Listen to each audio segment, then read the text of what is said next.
হাতে লেখা নিয়ে কার কোন সমস্যা মনে হচ্ছে? বোঝা যাচ্ছে বাবা? ব্ল্যাকবোর্ডে লিখেছি, ব্ল্যাকবোর্ডে লেখা আছে নাম্বার। নাম্বার। দেখো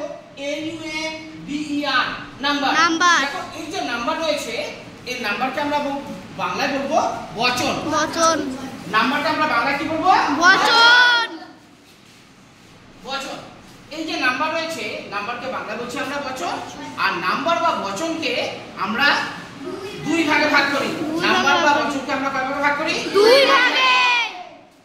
এই দুই ভাগে প্রথমে হচ্ছে আমাদের singular. Singular. Singular. SINGULAR singular number. লিখলাম না।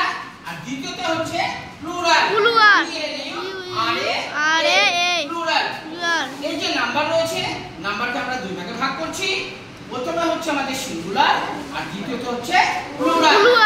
এই যে সিঙ্গুলার রয়েছে, সিঙ্গুলার শব্দটা শুনে কিছু মনে হচ্ছে? আমরা খেলার সময় মাঝে মাঝে বলি না আমরা সিঙ্গেল সিঙ্গেল খেলবো? হ্যাঁ। তো সিঙ্গেল সিঙ্গেল কখন খেলি আমরা? যখন একে একে খেলি।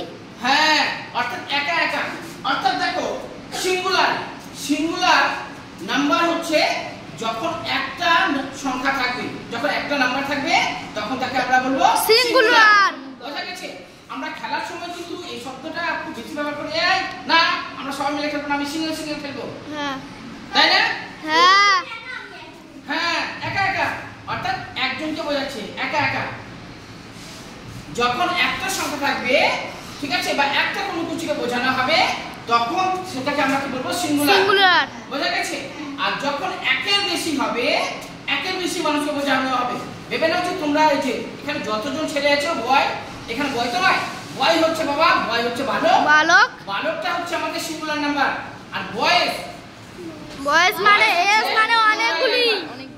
বয়েজ মানে অনেকজন। অনেকজন। দেখো গার্ল, গার্ল হচ্ছে কটা?